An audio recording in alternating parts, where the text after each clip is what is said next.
Cuando comes algo mexicano, comes una parte de tu propia historia. Maíz, cuerpo dorado de la tierra, hijo del sol y la milpa. Frijol, entre ollas de barro y fogones viejos donde la abuela cantaba al hervor de la espera. Chile, lengua de fuego que no pide perdón, amor que arde y no olvida. Nopales, sabiduría del desierto, paciencia que resiste al tiempo y a lo adverso. Aguacate, fruto callado que madura sin prisa, sabor que no exige, pero te conquista.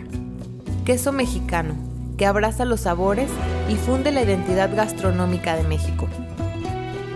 Cada ingrediente es un capítulo vivo de lo que somos, una cocina que vive en la memoria y en el alma.